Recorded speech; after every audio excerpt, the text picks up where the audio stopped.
Think of the ground beneath our feet, not as something unchanging, but as a landscape constantly shaped by wind, water, and time.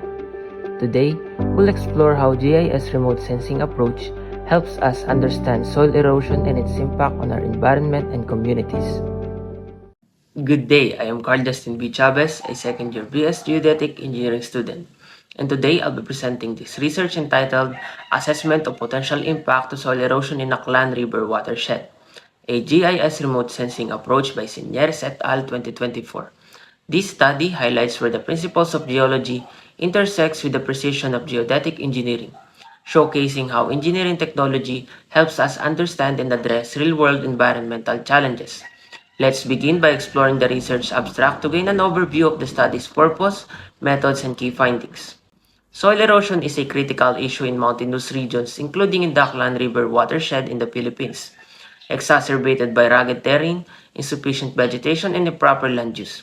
Using secondary data on rainfall, typhoons, slopes, land cover, and soil and drainage, analyzed through GIS methods and the universal soil equation, researchers assessed erosion vulnerability. Results shows upstream areas are highly to very highly vulnerable, covering 25,351 hectares and 11,965 hectares respectively. Low-lying areas such as Balete, Banga, and Madalag show very low to moderate vulnerability, while elevated areas like Kulasi and Tibiao in Antique and Tapas in Capiz are at most risk. Now that we have a clear understanding from the abstract, let us delve deeper into the study.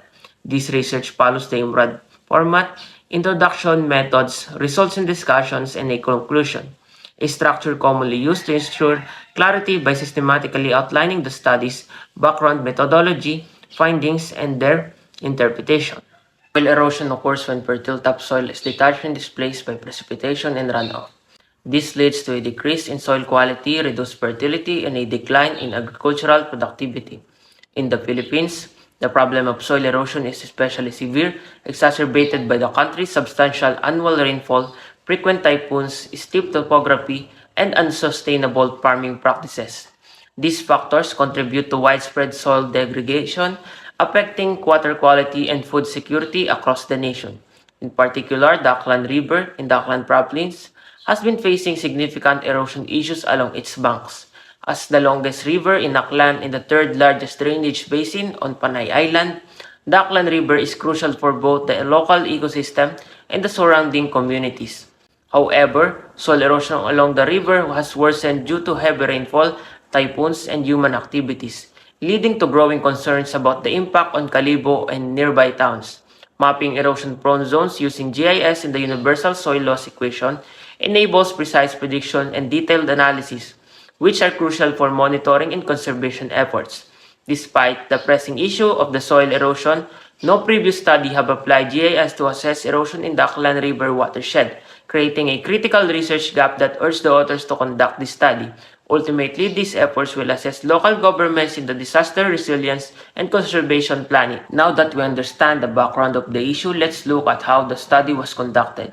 Soil erosion are caused by biological factors that is divided into two: the exposure factors and the sensitivity factors.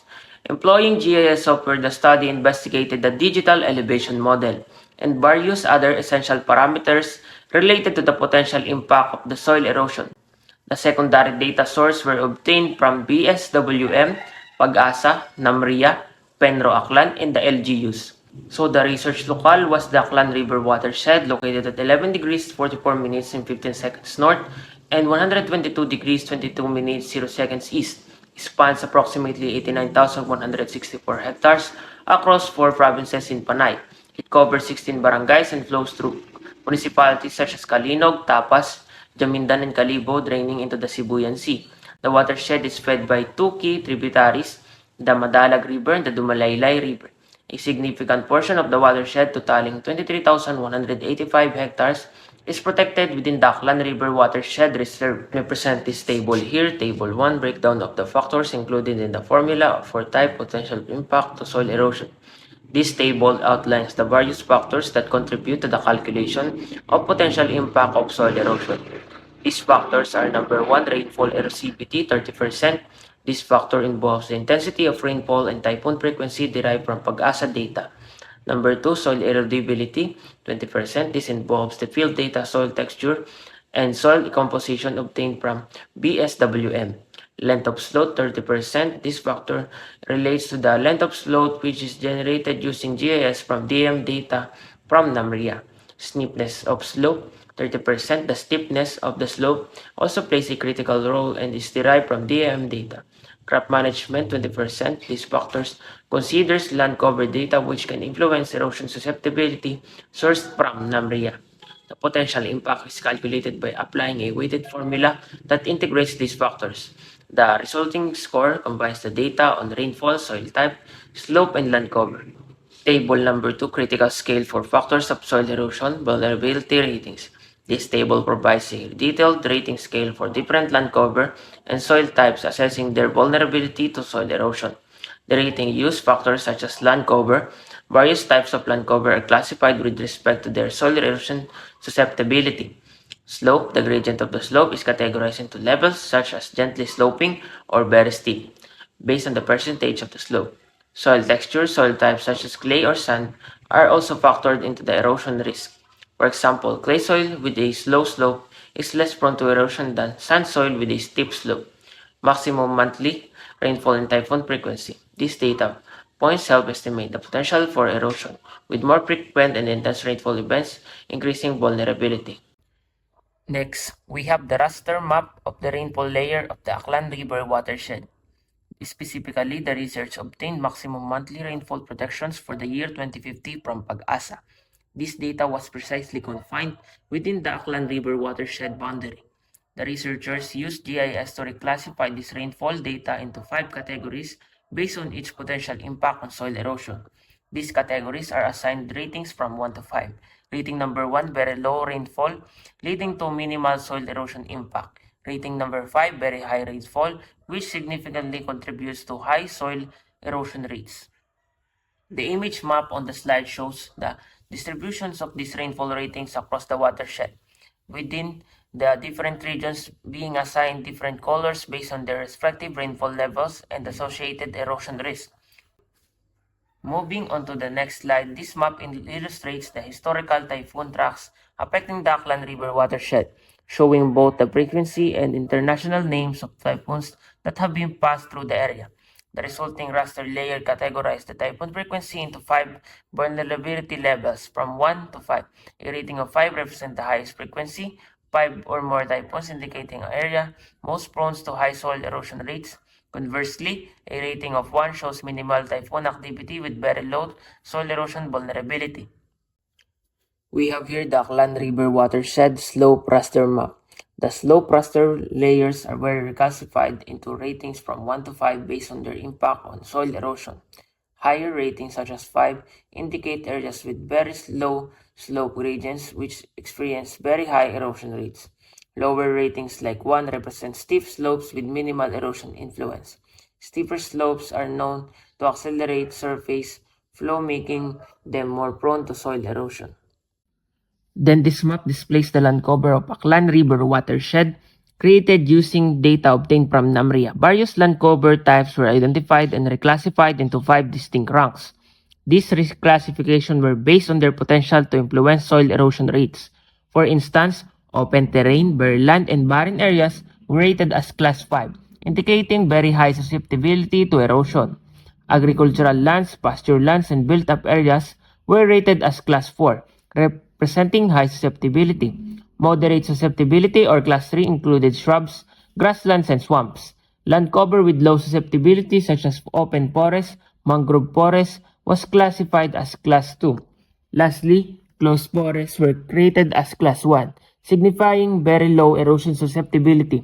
Validations was conducted through site visits, interviews, geotagging, and Google Earth imagery. Vegetation cover plays a critical role in mitigating soil erosion as highlighted by this classification. Next is the soil map of the Aklan River watershed obtained from the BSWM highlights various soil textures across the area. Undistinguished soils were analyzed to determine their precise textures by randomly collecting 10 samples for each land cover at 3 types of elevation: lower, middle, and high. Results were classified into 5 ranks: reflecting their high susceptibility to erosion. For instance, silt received the highest rating of 5 of very high erosion risk, while silty, clay, loam, and sand were rated 4 for high risk. Sandy soils were moderately susceptible with a rating of 3. Clay and sandy loam textures were rated 2, indicating low risk, and clay alone was at least susceptible with a rating of 1. Now that the data are presented, the study analyzed soil erosion by calculating and reclassifying key factors like runoff, typhoon frequency, land cover, soil type, slope, and rainfall intensity using GIS tools. These factors were combined step by step in layers to create thematic models. Finally, all 6 factors were multiplied together in GIS software to determine the potential impact of soil erosion in the area. Building upon the methodology, the results in discussion delved into analysis of key factors identified, providing insights to their contributions to soil erosion and overall vulnerability of the Aklan River watershed. Surface runoff drainage factor. Drainage density, which measures stream length per area, is crucial for assessing soil erosion. It reflects the balance between erosion drives and land resistance. Areas with higher stream order values were analyzed excluding small tributaries to focus on major erosion patterns. Rainfall erosivity, R factor. Rainfall is the primary cause of soil erosion in the watershed, especially in areas exceeding average rainfall. Heavy rains dislodge soil, making regions with intense rainfall vulnerable.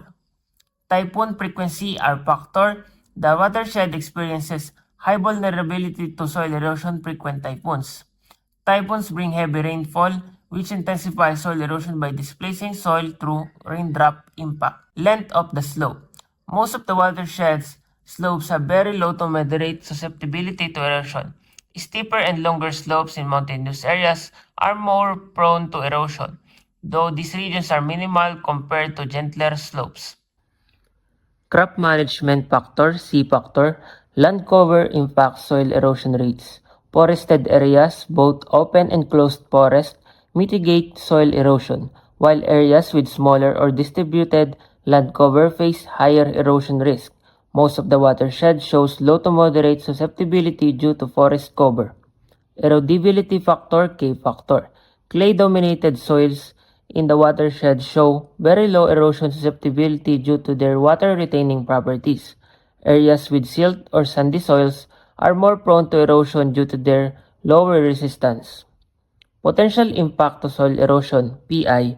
Higher elevation areas in the watershed have high to very high erosion risk, while low-lying towns exhibit low to moderate susceptibility. Human settlement, climate change, and improper land use exacerbate erosion, particularly along riverbanks and in flood-prone areas. These findings highlight the need for targeted conservation efforts and policies to reduce erosion and protect vulnerable communities.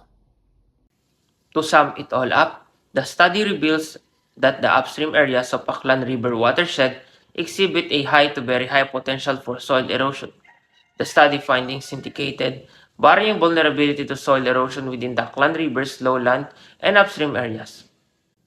In Aklan Province, regions like Balete, Banga, Libacao, Madalag, Makato, Malinaw, and Numancia demonstrated low to moderate vulnerability. However, higher elevated zones in the upper watershed, Kulasi, Sibaste, Tibiao in Antique, Jamindan and Tapas in Capiz, and Kalinog in Iloilo showed high to very high vulnerability.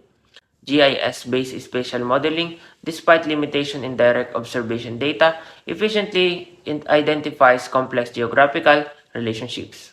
Just as rivers carve valleys and shape landscapes, so too does our understanding in the world around us, shapes the solutions we create.